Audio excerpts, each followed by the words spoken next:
ছোট পর্দার জনপ্রিয় অভিনেত্রী তানজিন তিশা তার অভিনয়ের দক্ষতা যেমন প্রশংসিত, তেমনি ব্যক্তিগত জীবন নিয়েও আগ্রহের শেষ নেই দর্শকদের। সম্প্রতি একটি টকশোতে অংশ নিয়ে তিনি নিজের ভবিষ্যৎ পরিকল্পনার কিছুটা আভাস দিয়েছেন, যা তার ভক্তদের মনে নতুন আলোড়ন তুলেছে। Friday night with Zayed Khan নামের নতুন একটি টকশোর প্রথম পর্বে অতিথি হয়ে এসেছিলেন তানজিন তিশা। এই অনুষ্ঠানের উপস্থাপনায় ছিলেন অভিনেতা জায়েদ খান।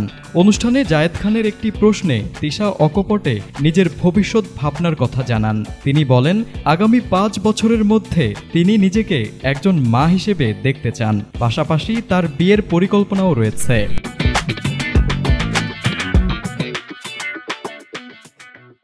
পেশাগত জীবনের পাশাপাশি ব্যক্তিগত জীবনও একজন মানুষের জন্য সমান গুরুত্বপূর্ণ।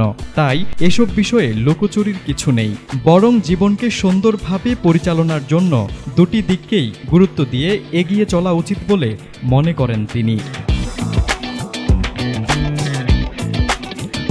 এই খোলামেলা বক্তব্যে তানজিন তিশা আবারও প্রমাণ করলেন, তিনি যেমন অভিনয়ে সাহসী, তেমনি ব্যক্তিগত জীবন নিয়েও সৎ ও স্পষ্টবাদী। তার এই পরিকল্পনা ভক্তদের কাছে আরও বাস্তব একজন তারকা হিসেবে তুলে ধরেছে।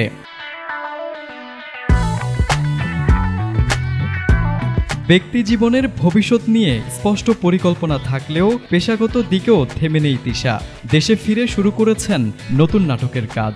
ঢাকার বিভিন্ন লোকেশনে শুটিং করছেন ভিকি জাহেদ পরিচালিত খোয়াবনামা নাটকে, যেখানে তার সঙ্গে দেখা যাবে তৌসিফ মাহবুবকে।